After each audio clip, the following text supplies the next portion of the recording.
Hello students. അപ്പോൾ നമ്മൾ ഇതുവരെ ഡിസ്കസ് ചെയ്തുകൊണ്ടിരുന്നത് ചെക്കിനെ കുറിച്ചാണ്.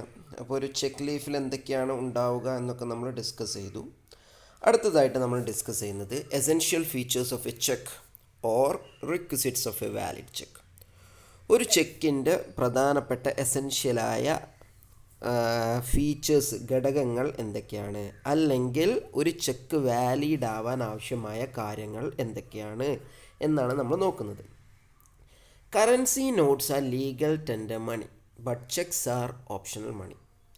എന്താണ്, നമ്മൾ സാധാ നോട്ടുകളുണ്ടല്ലോ, കറൻസി നോട്ടുകൾ, അത് ലീഗൽ ടെൻഡർ മണി എന്നാണ് അറിയപ്പെടുക.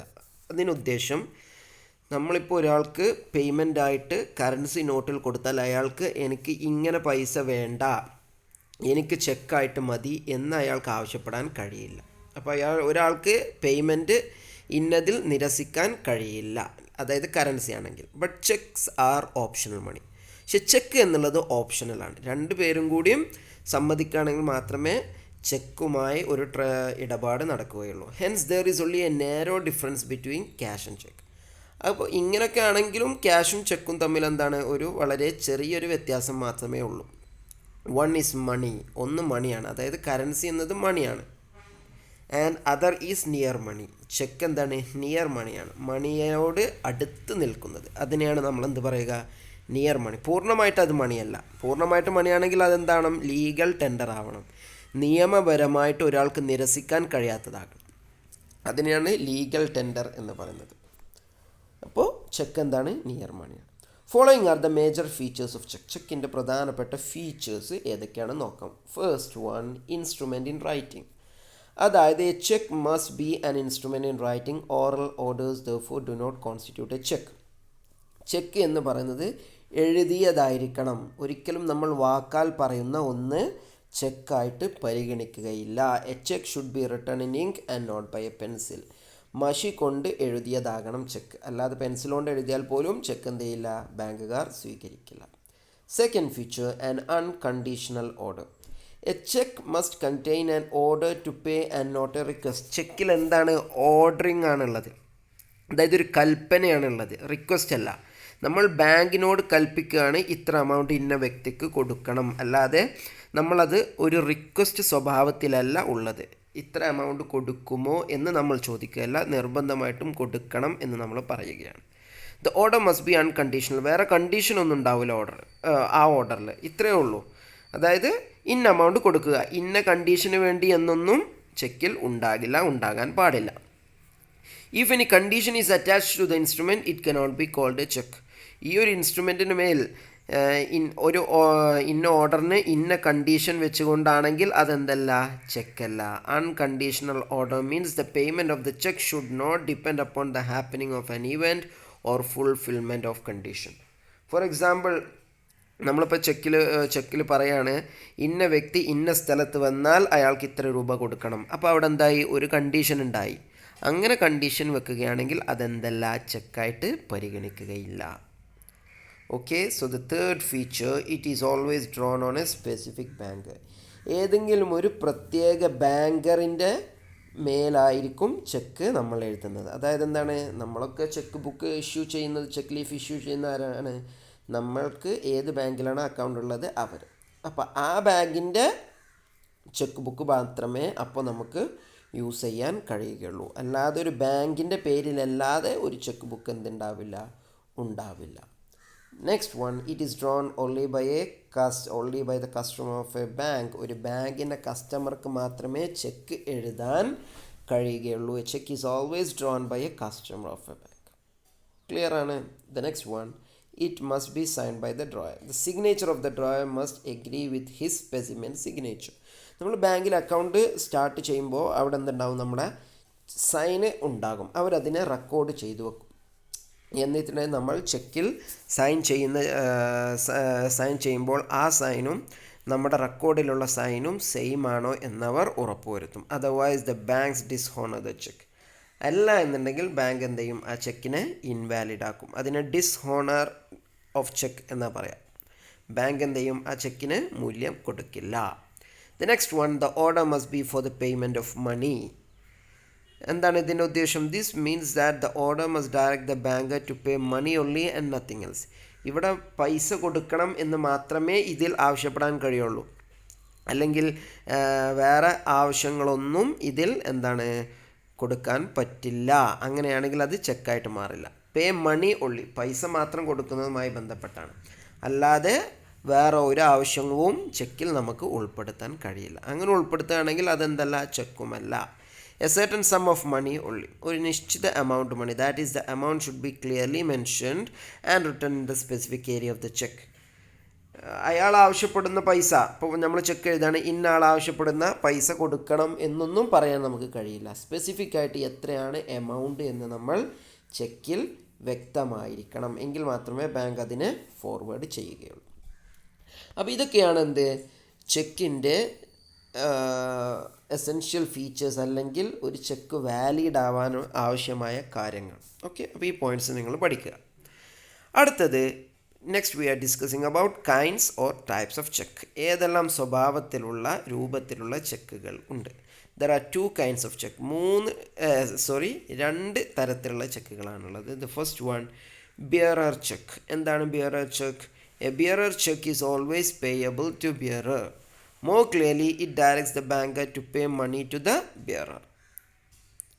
Following are the major features of bearer cheque. ഈ ബിയറർ ചെക്ക് എന്ന് പറഞ്ഞാൽ ചെക്ക് ആരുടെ കയ്യിലാണോ ഉള്ളത് അതിന് എന്താണ്, ആ വ്യക്തിക്ക് പൈസ കൊടുക്കുക.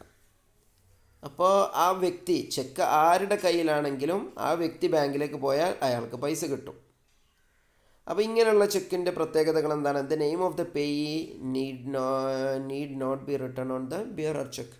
അങ്ങനെയുള്ള ഒരു ചെക്കിന്മേൽ, ബിയറർ ചെക്കാണെങ്കിൽ ആ ചെക്കിന്മേൽ എന്താണ്, ആർക്കാണ് പൈസ കൊടുക്കേണ്ടത് എന്ന പേര് എഴുതിയിട്ടുണ്ടാവില്ല.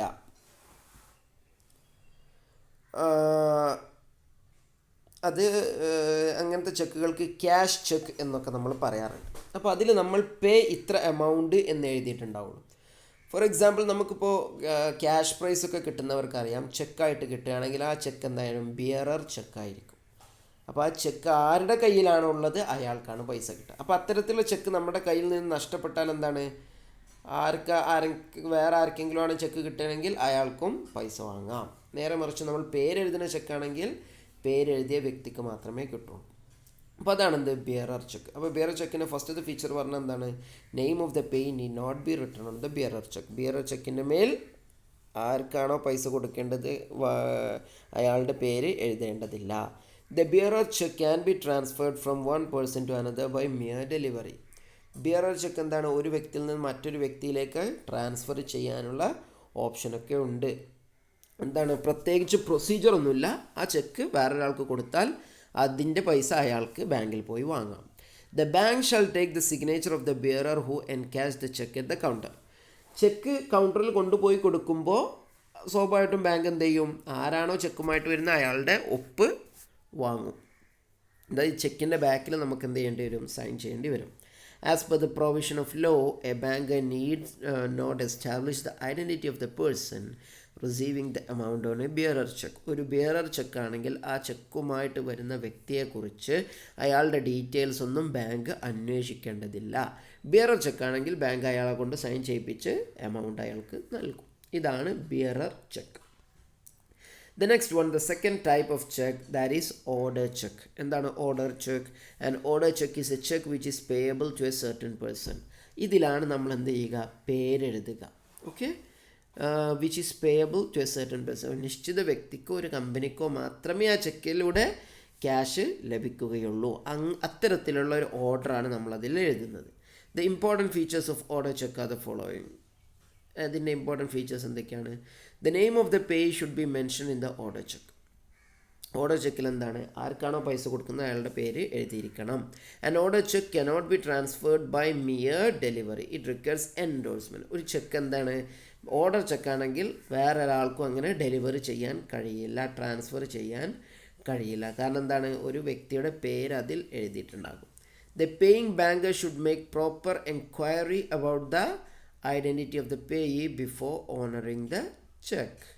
എന്താണ് ചെയ്യേണ്ടത്, ഏത് ബാങ്കിലേക്കാണോ അയാൾ പോകുന്നത്, ആരാണ് ചെക്കുമായിട്ട് വരുന്നത്, അയാളെക്കുറിച്ച് ബാങ്ക് എന്ത് ചെയ്യണം, അന്വേഷിക്കണം എന്ന് പറഞ്ഞാൽ അയാളുടെ ഡീറ്റെയിൽസൊക്കെ കളക്ട് ചെയ്യണം, അത്രയേ ഉള്ളൂ.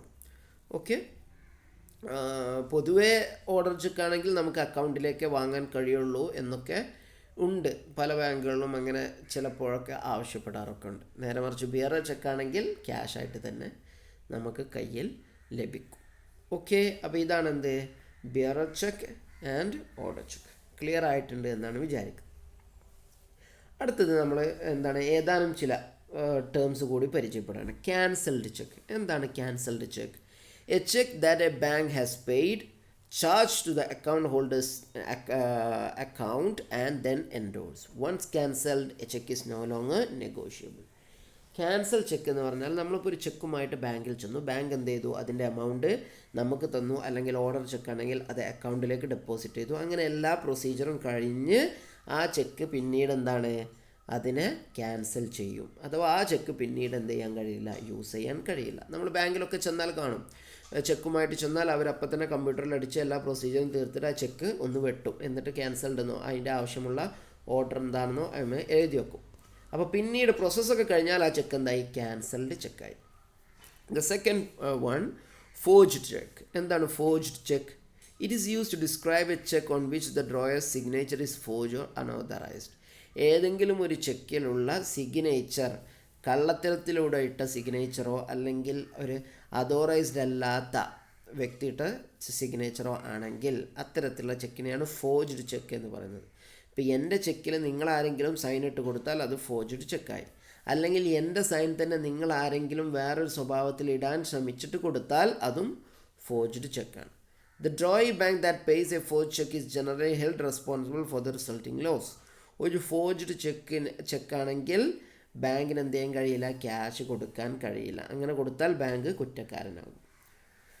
A counterfeit cheque has been regarded as a equivalent of a forged cheque. ഈ ഫോർജ്ഡ് ചെക്കിനെ പോലെ തന്നെയാണ് എന്ത്, കൗണ്ടർഫിറ്റ് ചെക്ക് എന്നും അറിയപ്പെടുന്നത്. ഓക്കെ. അപ്പോൾ ഇത്ര രണ്ട് ടേംസായി. മൂന്നാമത്തെ ഒരു term, mutilated cheque. It is a cheque which is torn two or more pieces. രണ്ടോ മൂന്നോ കഷ്ണങ്ങളായിട്ട് കീറിയ ചെക്കിനെയാണ് മ്യൂട്ടിലേറ്റഡ് ചെക്ക് എന്ന് പറയുന്നത്. It is called mutilated cheque. Such cheques are not honoured by banks unless it is confirm by the drawer. അത്തരത്തിലുള്ള ചെക്കുകൾ എന്ത് ചെയ്യില്ല, ബാങ്ക് പരിഗണിക്കില്ല. ഇനിയിപ്പോൾ വളരെ അത്യാവശ്യമാണെങ്കിൽ ആ ഡ്രോയർ ആരാണോ ചെക്ക് എഴുതിയത് ആ വ്യക്തിയൊക്കെ വന്ന് സംസാരിച്ച് ചെയ്താൽ മാത്രമേ ചിലപ്പോൾ മ്യൂട്ടിലേറ്റഡ് ചെക്കുകൾ എന്ത് ചെയ്യുള്ളൂ, പരിഗണിക്കുകയുള്ളൂ. ഓക്കെ. അപ്പോൾ മൂന്ന് ടേംസ്, ഇതുമായി ബന്ധപ്പെട്ട മൂന്ന് ടേംസ് പറഞ്ഞു എന്നേ ഉള്ളൂ. ടൈപ്സ് ഓഫ് ചെക്കിൽ പെടുന്നതല്ല ഏത്, ക്യാൻസൽഡ്, ഫോർജ്ഡ്, മ്യൂട്ടിലേറ്റഡ് ഒന്നും. അപ്പോൾ അത് ശ്രദ്ധിക്കണം. ലാസ്റ്റ് ഇന്ന് ഡിസ്കസ് ചെയ്യുന്ന നമ്മുടെ ലാസ്റ്റത്തെ ടോപ്പിക്ക് ഡേറ്റിംഗ് ഓഫ് ചെക്ക്. എന്താണ് ഡേറ്റിംഗ് ഓഫ് ചെക്ക് എന്ന് പറഞ്ഞാൽ, ചെക്കിന് മേലെഴുതുന്ന ഡേറ്റിനെ കുറിച്ചുള്ള ചില കൺസെപ്റ്റുകളാണ് പറയുന്നത്. Writing the date on the face of the cheque is known as dating of cheque. ചെക്കിൻ്റെ മുകളിൽ ഡേറ്റ് എഴുതുന്നതിനെയാണ് ഡേറ്റിംഗ് ഓഫ് ചെക്ക് എന്ന് പറയുന്നത്. The drawer of a cheque writes the date before it is issued. അപ്പോൾ drawer എന്ത് ചെയ്യും, drawer എന്ന് പറഞ്ഞാൽ ആരാണോ ചെക്ക് എഴുതുന്ന വ്യക്തി, അയാൾ അതിൻ്റെ മുകളിൽ ഡേറ്റ് എഴുതും. If he does not do so the cheque will not become valid. Date എഴുതിയിട്ടില്ലെങ്കിൽ ചെക്ക് എന്തല്ല, വാലിഡ് അല്ല. If an undated cheque is presented for payment the bank must refuse it payment. ഒരു ഡേറ്റ് ഇല്ലാത്തൊരു ചെക്കാണ് ബാങ്കിൽ കൊടുക്കുന്നതെങ്കിൽ bank എന്ത് ചെയ്യണം, bank ആ ചെക്ക് റിഫ്യൂസ് ചെയ്യണം, അല്ലാതെ അതിൻ്റെ മേൽ പേയ്മെൻറ്റ് കൊടുക്കാൻ കഴിയില്ല. On the basis of the date on the cheque it can be classified in the 3. ചെക്കിൻ്റെ മുകളിലുള്ള ഡേറ്റിനനുസരിച്ച് നമുക്ക് ചെക്കുകളെ മൂന്നായി തരംതിരിക്കാം. ഏതൊക്കെയാണ്? The first one, ante dated cheque. എന്താണ് ante dated cheque? A cheque which bears a date earlier to the date of issue is known as ante dated cheque. Cheque നമ്മൾ ഇഷ്യൂ ചെയ്യുന്ന ദിവസത്തിനേക്കാൾ മുമ്പുള്ള ചെക്കിനെ ഡേറ്റ് എഴുതുകയാണെങ്കിൽ അതിനെയാണ് നമ്മൾ ആൻറ്റി ഡേറ്റഡ് ചെക്ക് എന്ന് പറയുന്നത്. ഫോർ എക്സാമ്പിൾ, നമ്മൾ ഇന്ന് എത്രയാണ്, ഇന്ന് 20-ാം തീയതിയാണ്, 20th of March. ഇന്ന് നമ്മളൊരു ചെക്ക് എഴുതുന്നു, പക്ഷേ അതിൻ്റെ ഡേറ്റ് 15 മാർച്ചാണ് കൊടുക്കുന്നതെങ്കിൽ അത്തരത്തിലുള്ള ചെക്കിനെയാണ് ആൻറ്റി ഡേറ്റഡ് ചെക്ക് എന്ന് പറയുന്നത്. The next one, post dated cheque. A check bears a date which is yet to come is called post-dated check. A banker should not make payment of post-dated check before the date mentioned in the check. എന്താണ് post-dated? ഇന്ന് 20th March. നമ്മൾ എന്ത് ചെയ്യുന്നു? ഇന്നൊരു check എഴുതുമ്പോൾ നമ്മളതിൽ 30 March എന്ന് എഴുതുന്നു. അത്തരത്തിലുള്ള ചെക്കാണ് എന്ത്? Post dated cheque. അപ്പോൾ നമുക്ക് എന്ത് ചെയ്യാൻ കഴിയില്ല? ആർക്കാണോ ചെക്ക് കൊടുക്കുന്ന ആ വ്യക്തിക്ക് 30-ാം തീയതിക്ക് ശേഷം മാത്രമേ അതിൻ്റെ പൈസ അയാൾക്ക് കിട്ടുകയുള്ളൂ. അല്ലെങ്കിൽ അത്തരത്തിലുള്ള ചെക്കുകൾ നേരത്തെ ബാങ്കിലെത്തിയാൽ ബാങ്കുകൾ എന്ത് ചെയ്യില്ല? അത് സ്വീകരിക്കില്ല. 30-ാം തീയതി ആയതിനു ശേഷം മാത്രമേ അവർ അത് സ്വീകരിക്കുകയുള്ളൂ. അതാണ് എന്ത്? Post dated cheque. The next one, state check or outdated check. A check which is not presented for payment within reasonable period of time is called a stale check. Now a check is considered as a stale check after the expiry of 3 months. State cheque അല്ല, sorry, അവിടെ ഒരു correction ഉണ്ട്. Stale ചെക്കാണ്. Stale cheque, outdated cheque. അപ്പോൾ നമ്മളിപ്പോൾ ഒരു date എഴുതി, ഇന്നത്തെ ഡേറ്റ് എഴുതി നമ്മൾ ചെക്ക് ഇഷ്യൂ ചെയ്യുകയാണെങ്കിൽ 3 മാസത്തിനുള്ളിൽ ആ ചെക്ക് എന്ത് ചെയ്യണം? ബാങ്കിൽ എത്തണം. 3 മാസം, ഈ ഡേറ്റിന് ശേഷം 3 മാസം ആവുകയാണെങ്കിൽ പിന്നീട് ആ ചെക്ക് എന്തായി? ഔട്ട്ഡേറ്റഡ് ചെക്ക് അല്ലെങ്കിൽ സ്റ്റെയിൽ ചെക്കായി. അതിൻ്റെ ഡേറ്റ് കഴിഞ്ഞു പോയി. അപ്പോൾ ഒരു ചെക്കിൻ്റെ എക്സ്പയറി ഡേറ്റ് എത്രയാണ്? 3 മാസമാണ്. അതിൻ്റെ മുകളിൽ എഴുതിയ ഡേറ്റിൽ നിന്ന് 3 മാസത്തിനുള്ളിൽ ആ ചെക്ക് എന്ത് ചെയ്യണം? ബാങ്കിൽ ഇഷ്യൂ ചെയ്തിരിക്കണം. ഓക്കെ, അതാണ് എന്ത്? Stale check or outdated check. Okay, ഇത്രയാണ് നമുക്കിന്ന് ഡിസ്കസ് ചെയ്യാനുള്ളത്. ടോപ്പിക്സ് ക്ലിയർ ആയിട്ടുണ്ട് എന്നാണ് വിശ്വസിക്കുന്നത്. ഡൗട്ട്സ് ഉണ്ടെങ്കിൽ ക്ലാരിഫൈ ചെയ്യുക. Thank you. See in the next class.